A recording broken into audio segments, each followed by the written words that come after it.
албан ёсны цаас орж ирэхээр ямар одоо үндслэлээр эсвэл ямар болж шиг гэдэг мэдээж хариу шүү дээ. Одоо ямар тааж өгдөг лам байгаа. Байр суурь маш тодорхой хэлсэн. Энэ засгийн газрын ерөнхий сайд бол хамтарсан ерөнхий сайд ерөөсөө биш. Ардын нам дангаараа ерөнхий сайдад томилсон. Ерөнхий сайдын засгийн газраа байгуулахдаа арчилсан намыг өргөсөн. За арчилсан намыг өргөсөн энэ шийдвэр ардын намын баг хурлаас гарсан. Харамсалтай нь ардын намын баг хурл нь арчилсан намыг засгийн газар байгуулах гэсэн тийм шийдвэр гаргасан.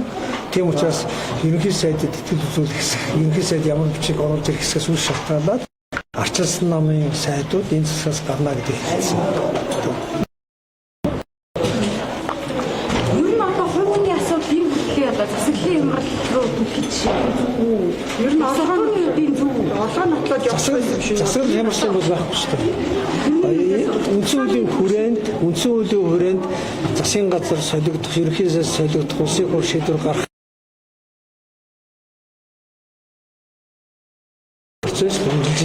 засаг хямраад байгаа юм ерөөс аадаг. Зүгээр хөшигний ард хэрүүл байгаа гэдэг бол үнэн. Намын баг хурл нь ийм шийдвэр гаргах болсон шат дээр мэдчихэж байгаа. Ерөнхий сайдын хүүхдийн тансаглалтай холбоотой нийгэм тэр ардын нам эсрэгээр хоёрдугаар ээж нь хоолндоо ормоор байна гэдэг шийдвэр гаргасан. Тэгээд тэр шийдвэрээ улсын хурл дээр яаж баталгаажуулах гэж тэрийг хараад бид сорж байна. Ерөнхий сайдад итгэл аваад үзлээ гэж бодоход ийм одоо олон итгэл авахгүй ерөнхий сайдтай цаашаа явах нь хор хөнөөлтэй гэж үзсэн. Монгол улсын асуудал биш үү? Монгол улсын асуудал ерөөсөө Монгол улсад хинээр толгойлуулсан сонин биш. Засгийн газар байна уу? Байна. Ерөнхийлөгч байна уу? Байна. Шүүх байна уу? Байна. Монгол улсад үндсэн хуулийн дагуу ажиллаж байгаа тэр бүх институт ажиллаж байна. Тийм учраас энэ засгийн хямрал болоод үндсэн хуулийн одоо хямрал болоод байгаа юм юу ч байхгүй. Зөвхөн юу вэ нөхөр энд бол ардын намын хямрал болж байна. Ганцхан одоо маш тодорхой хариулт. Та бүхэн ардын намын баг хурлын гаргасан шийдвэрийг сонссон тийм. Тэнд юу гэхээр арчилсан нам бэхжээд байгаа учраас тэр намгүйгээр засгаа аваад явмаар байна. Бид сайд болмоор байна гэдэг л одоо дур хүсэлтэд автсан одоо маш олон улсын хурлын гишүүд болон намын тийм байр суурь байгаа учраас энэ асуудал ярьсан. Тийм учраас ардын намын дотор байгаа хоолндоо орхиж байгаа хоёр игнэний зодооны одоо буруут нь арчилсан нам биш. Энэ одоо улс төрийн одоо засгийн хямрал гэж ярих хэрэгсээ хэрэггүй. Ардын намын 2 дугаар игнээ хоолндоо орох гэж байгаа энэ хоолны ард дээр бас ямар хүсэл сонирхол байгаа вэ гэхээр тэдний намаас гарсан ерөнхийлөгч би хэн байх вэ гэдэг ирээдүйн зураг сурж байгаа л асуудал байна. Тэгсээс биш энэ бол нэг Монгол улсын хувь заяад оролцож байгаа асуудал биш.